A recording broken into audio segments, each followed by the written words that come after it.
I received an interesting email today from Mark, and he wanted some kind of clarification. Should he try to work out when he gets home late from work? And I wanted to give a little bit of context as to what this conversation, where this conversation stemmed from, rather. He had planned on getting up in the morning and going to the gym early. Unfortunately, he had a little one at home. She was up late. He didn't get enough sleep, so he was smart enough to go ahead and sleep in to pick up that hour of sleep that he needed.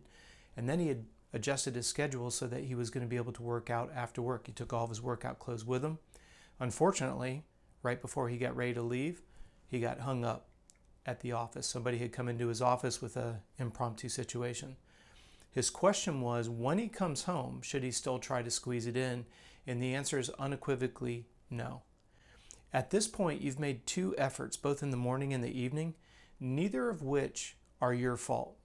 Now again, in today's society, I know everybody's into the blame game. It's always somebody else's fault. That's not what we're saying. If you're watching this video, I trust and understand that you take responsibility and accountability for your health and your performance. But I do want to create a little bit of a perspective change for you here. Let's look at the mental side of disappointment. If you come home and you smash yourself into a workout, particularly when it's done out of guilt. Now again, I'm not naive. I know for some of you, you're trying to establish a routine and it seems like it's just another excuse. There's a distinct difference between an excuse and an explanation. If you came home and then you got on social media and you squandered 90 minutes, certainly you can own that. But if you go back and you listen to what Mark was going through, he made the efforts. He's a committed dad. That's awesome. He's committed to providing for his family. He had an interruption at work. He takes that seriously as well. Now at this point, if you were to come home and try to stuff yourself into a workout, what you've done is actually increase the overall stress on the body, and the body itself is trying to get out from underneath stress. We are designed in a way that we will adapt to stress, but obviously there's a point of diminishing returns.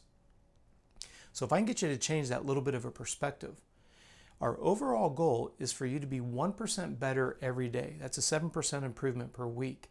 But so many of us, depending on how we grew up, no pain, no gain, pain is weakness leaving the body, all these little cliches, what we have to recognize is we are not a droid, we're not a machine.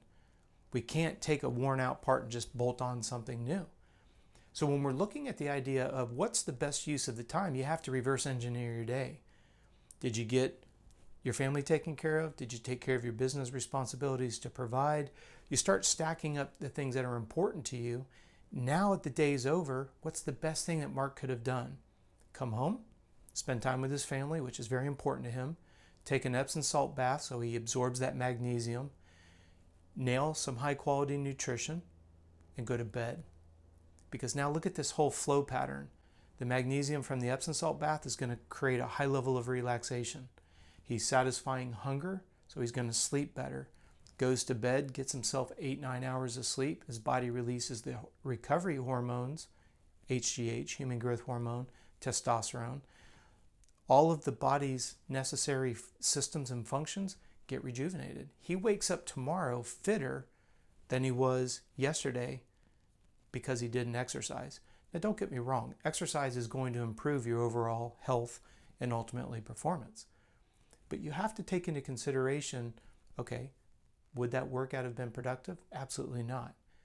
Now again, if you're somebody who's trying to establish consistency, what I would encourage you to do is create a projected versus an actual schedule.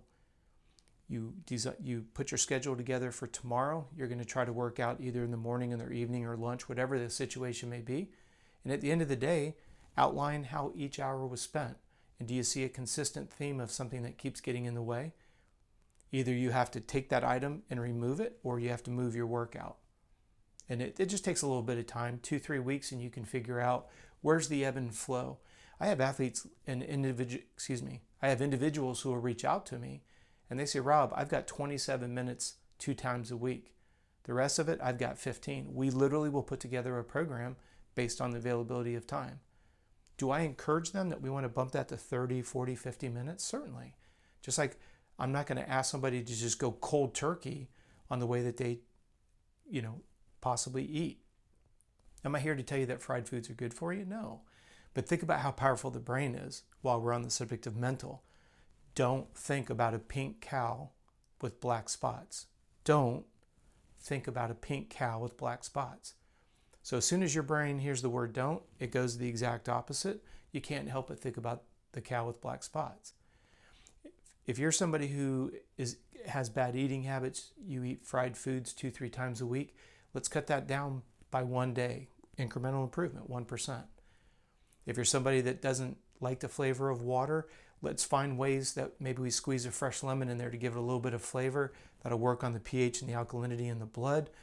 But the idea is, if you're really missing the mark on hydration, don't just go to the other extreme. There's already a reason why you're not drinking water. Probably don't like it. So now you're going to, am I seriously thinking that you're going to stick to it if you go dramatic jump? No. 1% improvement every day. Always protect eating, hydration, and sleep first. Always start with those 3 variables. And then what happens from there, you can start to factor in your ability to exercise. And we'll just start getting this snowball going for you. So Mark, thank you so much for the question. I appreciate you reaching out. Looking forward to seeing how you do here in the next couple months when we look at that projected versus actual, and looking at that percentage of completion. 30 minutes a day is what we're looking for with Mark. If you happen to have a question like Mark did, please do me a favor, send me an email directly to me, contact@coachrob.com. Each day here on YouTube, we're answering questions and uploading a new video. So please remember to to subscribe and turn on the notifications. As always, thank you for watching the video, and we hope to see you tomorrow.